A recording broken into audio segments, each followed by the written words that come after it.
And we back once again. It's your boys, No Jobbers Allowed, and we coming back at you with another SmackDown Live review. This time for Tuesday, January 8th, 2019. And like always, I'm your boy Big Ish, and with me, like always, is Man, it is your guy, Irwin, man, and we are coming at you again, like Big Ish said, with a review of what we call the actual A show over here at No Jobbers Allowed, SmackDown Live.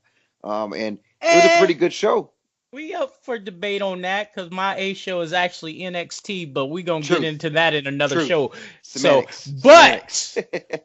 but if we go in WWE universe, the A show is definitely SmackDown. So let's get into this, bro. What we start off with on Tuesday night. So we actually started out again. This is it's been much different. Usually, back the past we started out with an in-ring promo from an authority figure, but it seems like they're switching it up, and we actually get a shot of AJ Styles on the concourse at a concession stand, and he's just going in. He's really in his heel character as the environmental tree hugger. You're I want to Brian. do good with the world. New Daniel Bryan. He's cutting promos on people, throwing hot dogs, throwing pops at people, and just being a real Somebody jerk. squirt mustard on his shirt or something. Something like that, man. But it was very entertaining to start off the show. Um, he ends up going in on AJ Styles about toxic merchandise and selling stuff. Eventually, he makes his way out to the ring, and he's just going down on AJ Styles, man, just killing him, just doing all this stuff and saying everything. Um, when he gets attacked out of nowhere by one of our favorites here at No Jobbers Allowed, maybe one of Ish's top stars, R-Truth, man. I just really like our truth, dog. Yeah, dude, he's I just good. really like our truth. Dude, he's And I coming back to get his like shit. dog, I like how the continuity played out. Hey man, why wouldn't our truth be mad? Why wouldn't our truth attack Daniel Bryan after what Daniel Bryan did to him last week? So I Exactly. like the way this match started out.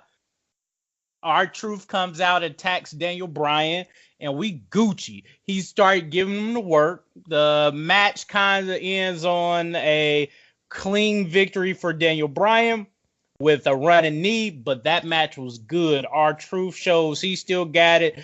Daniel Bryan shows why he's top notch in the WWE and wrestling altogether. But it is what it is, dog. I just truly enjoyed that match. It was a good, entertaining start to the show. But the aftermatch, I'm gonna let Erwin take care of that. Dude, man. So after the match, Daniel Bryan is standing tall. He's walking up the exit ramp. Out comes AJ Styles, man. So everybody's attacking Daniel Bryan out of nowhere, which is what we want to see. Daniel Bryan's the heel. Daniel Bryan's an actual bad guy. He's doing really terrible stuff to the fans and to the baby faces, and they're finally getting their comeuppance, man. And AJ Styles comes out and gives him that work, man. Throws him into the LED board, grabs a steel chair, but then Daniel Bryan finally retreats, and AJ is just looking up. Huge pop from the crowd, man. Perfect start to the show. I mean, AJ got to get it how he live. Vince made him unleash that animal, so now everybody got to get it. Starting with Daniel Bryan, it's the house that AJ Styles built, baby. So what happened next? Ooh, man, I'm really loving this upper card of SmackDown. Next, man, we get a very special treat, man. We get a tag team match. We get Rey Mysterio and Mustafa Ali versus Andrade Cien Almas and Samoa Joe. And man, we get Andrade actually gets the clean win after he hits his hammerlock DDT on Rey Mysterio. And this was a hell of a match, listeners. Um, uh, Already one of the top matches of the year, in my opinion. Big Ish, what was your take on this very athletic contest that we saw here? Cien Almas is next up, man. He doing a hell of a job. At some point, they got to put the U.S. title on him later on this year. I say summertime-ish, Mm-hmm. maybe fall, but he definitely needs the U.S. title this year, and they got to give it to him because he had an amazing match between him, Mustafa, and Rey Mysterio. That was an incredible match. I love Joe. listeners, I love Joe, but maybe he shouldn't have been in this match with three highly athletic competitors. 101, yeah, he could have had a good match with any of these guys. But all three in a tag match, it kind of wasn't suited for his wrestling style. Let me I say that. agree. I It agree. clashed. It was his style clashed with these three guys. Like you have there was no balance. Like have somebody else who's similar to Joe and have it balanced. But three high flyers and high energy guys like that, Joe seems a little bit out of the ordinary for that match. But it was still an amazing match, and Joe still is Samoa Joe. So it was a good match. And like I said, Cien Almas got the clean win over a legend, Rey Mysterio. He got to be next up, baby. Dude, man. And so there's one spot that I really, really enjoyed in particular. It was like, he went to like a handstand, bounced off the ropes, and Rey Mysterio like caught him in like a Canadian destroyer, like a flip over somersault pile driver. Did you see that? Bro, that's what I'm saying. Joe Insane, can't man. do stuff like that. Why is Joe in this match? I was like, wow. So listeners, go watch this match. We can't do It it was good, justice. man. We I'm can't do it telling you, justice. it was really, really good. Almas is he's up next. He's got everything. He can wrestle. He's got the mouthpiece in Zelina Vega, and it's the And perfect he has storm. multiple styles. Yep. If you need a slow match, a slow building match, he can do that. You need a high octane fly off the rope match, he can do that. You need a big spot like Erwin was just talking about with the Canadian Destroyer, he can do that. He can sell that. Like it let's go on, bro. We can keep talking Dude, about this forever, but that was too Cien good. Almas up next. He's And up shout next, out man. Mustafa Ali too. That's my guy, man. This is all again, and I'll spend a second on this. I'm sure you were happy with this because it was an older wrestler putting over the younger guy.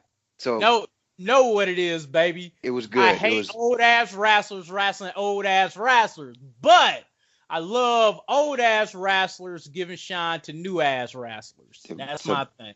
that was really really good. And then so we get a backstage segment, a backstage promo. It's like a pre-recorded like sit down with Carmella, and she's hyping up the upcoming number one contenders match for the women's title that's going to happen in the main event tonight. And this new Mella or this current Mella right now is good, man. This promo was awesome, and she made me believe that she's actually a contender for the title, man. So that was really good too. Next, we get a backstage segment with the Usos. They do the Uso penitentiary thing, and they're hyping up their match. Like they promos be good, man. Yeah, They I like have it. good promo, and it was good because we actually didn't see New Day. No, I can't remember the last time I didn't see New Day. And I love New Day, but we need to not see them for a week. And exactly. So it's good to know somebody else can fill that void because they have a different style than the New Day. So it show in the crowd pop because it's the Usos, man. They one of the best tag teams of a long, long time, man. So they got that energy, and I didn't realize New Day wasn't even on the show until after I got done watching it. I was like, damn, did New Day not show up? Dude, man, which is good. Shout out to Usos. That was a good promo too. Yeah, good job, Usos, man. And then maybe another thing that I've said this before. I'm not too keen on these Shane McMahon and the Miz in their air quotes office. They're talking about we get a backstage segment with them. Normal Miz and Shane stuff, talking about getting a shot at the tag team titles, seeing it from the same page. Just your run of the mill Shane and Miz stuff. Wasn't too bad. Wasn't too good. Yeah, I didn't care for it. I really don't care for this angle. Not our cup of tea, man. So moving on from that, we get Rusev. Rusev is in the ring. Rusev Day chants are going. Again, they didn't pull the trigger on this at the right time, but I'm glad they pulled the trigger because Rusev is still over. But Rusev is out, and he wants answers about Shinsuke Nakamura, and he's angry because his wife got hurt, and he feels that it's Shinsuke's fault. Okay, so let's cut into Shinsuke half. Because Rusev starts off with a somber, all that bullshit. Hey, my wife's hurt, blah.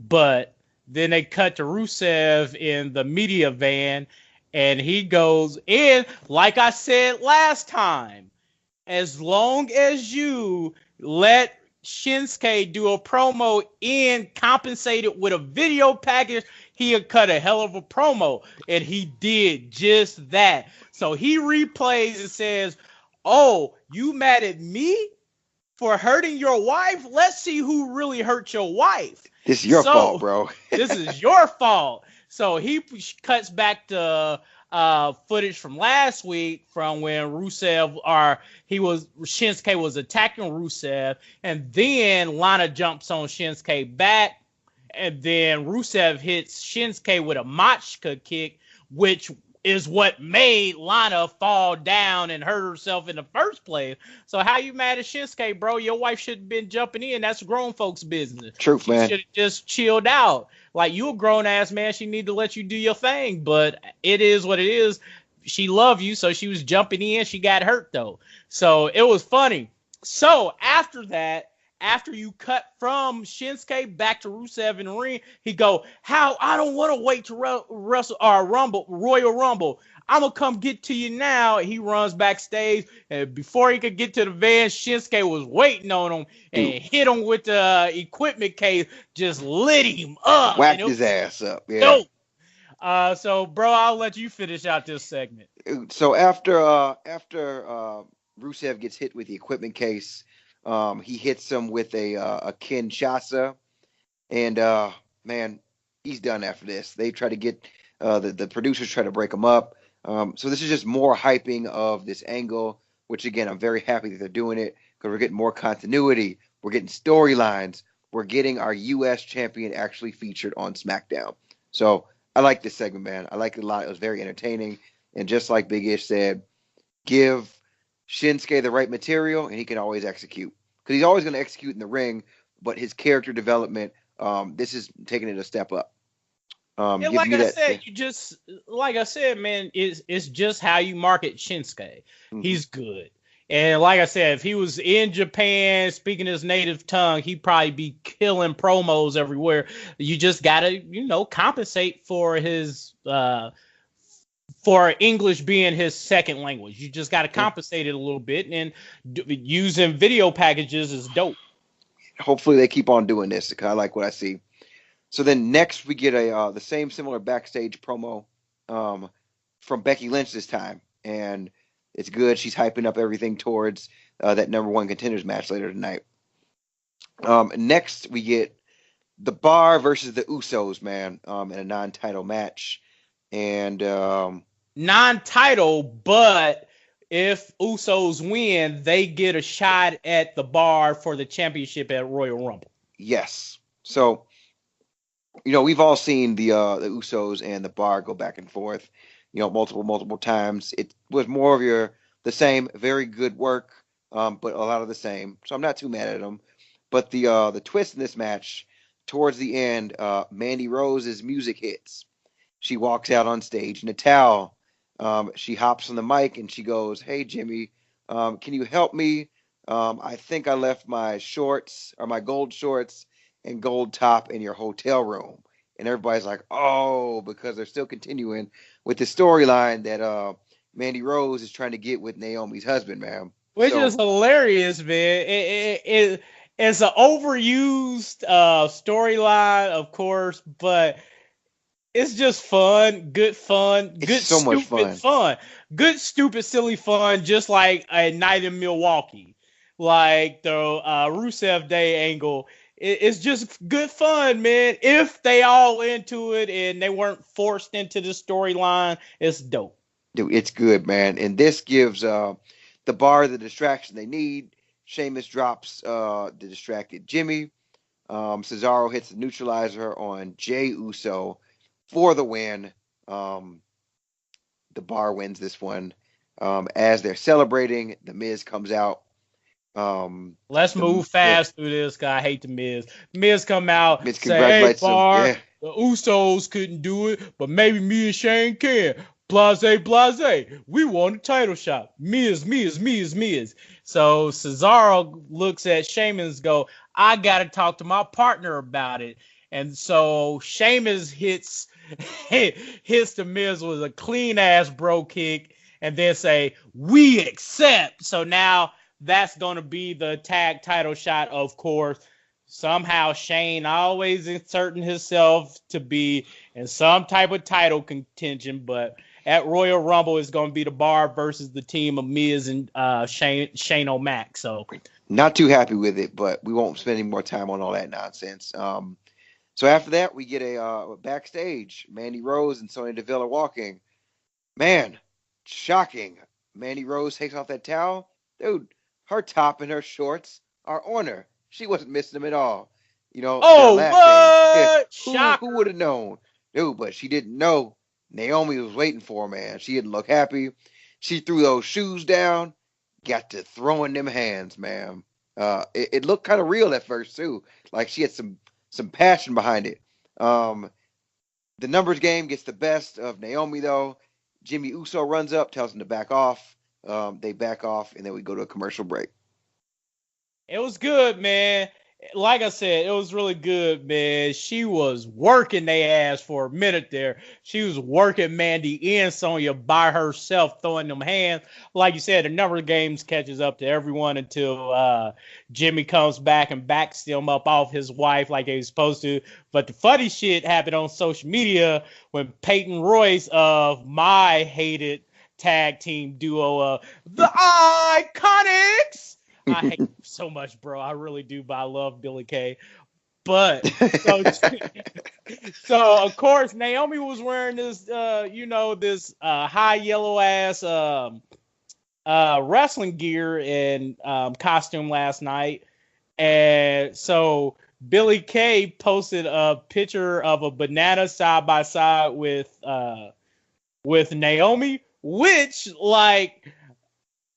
It was hilarious because she's from Australia and context. Context goes a long way. She was just saying she's dressed like a banana, but social media made sure to let Peyton know, hey dog, delete this right here, right now, G. I don't think you realize what you're doing and what this connotation of a banana picture to a black woman is, G. And I didn't see her picture after it or whether she deleted it or not. I'm assuming she deleted the shit, but it's funny because she really didn't know. She doesn't know. Like, she's from Australia. Granted, she's been in the States. She could, it's just hilarious because people really wasn't attacking her, which is what I expected. They were just, going, hey, you delete this, G. Just delete this picture. You don't get it, but delete it, G. Dude, that's just hilarious, man. Said, hey, I don't think you realize what you tweeted, so just delete it, please. And it's hilarious because she don't know what it means or in reference to a black woman. And if she did, if it was any other woman wrestler that is American, I would said, what the fuck this bitch doing? But Peyton, she's from Australia. She probably really didn't get it. So she gets it past this time, man. She gets it past this time. It's hilarious. This time. But you know better now, Peyton. You know better now. Now she knows okay, so let's go to the next thing. So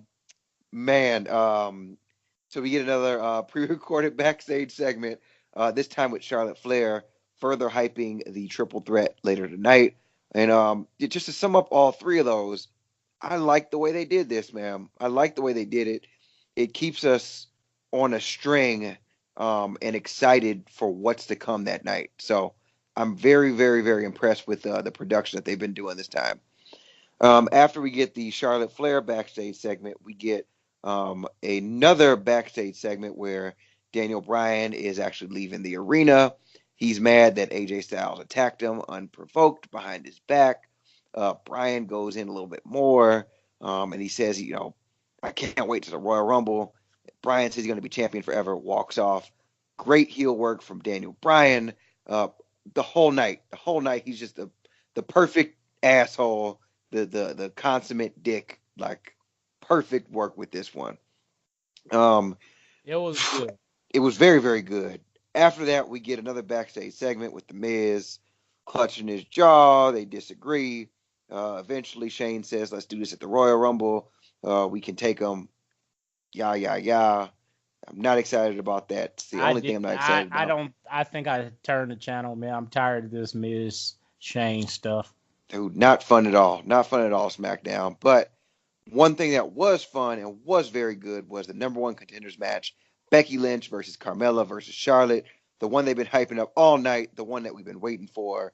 And on top, the new number one contender we get is Becky Lynch after she taps out Carmella to the disarm her. Another great match by the women. Man, this was a really good triple threat match, man.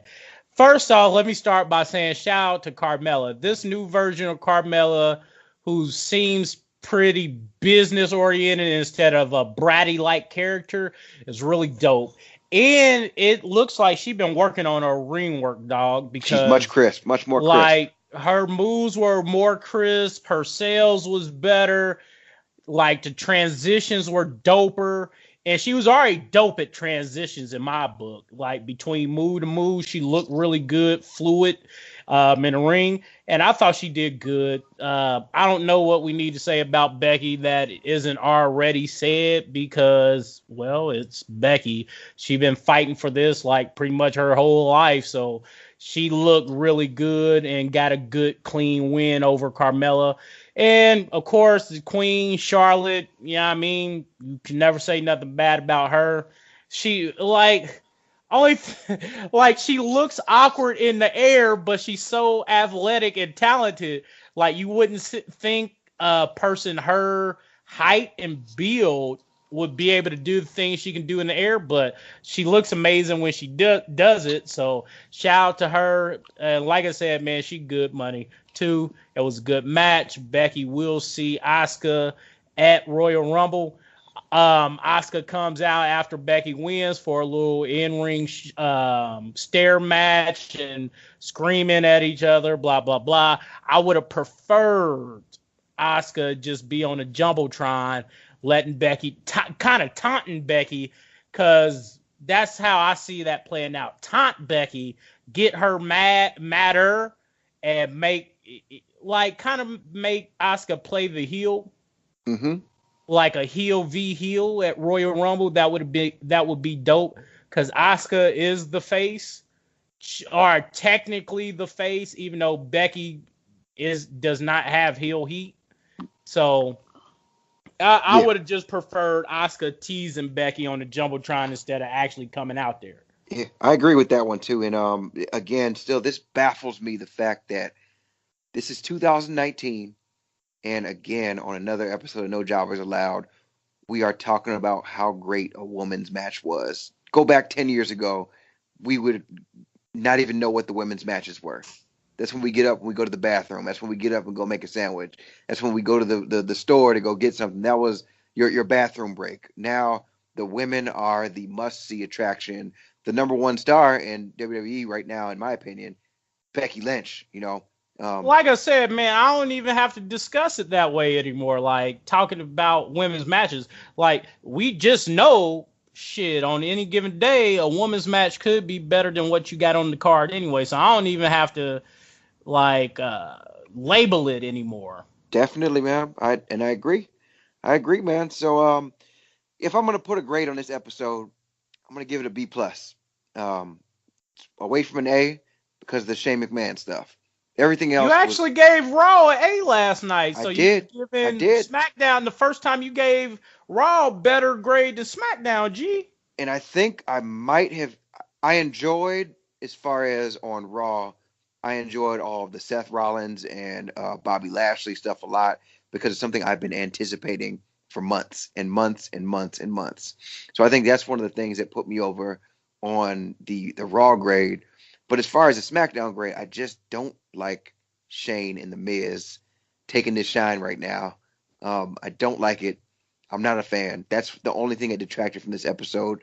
Other than that, it was all entertaining, man. All entertainment, all good stuff. Like you Can't say anything said, else, man. man, I'm tired of the Shane Miz stuff. I just don't like this angle personally.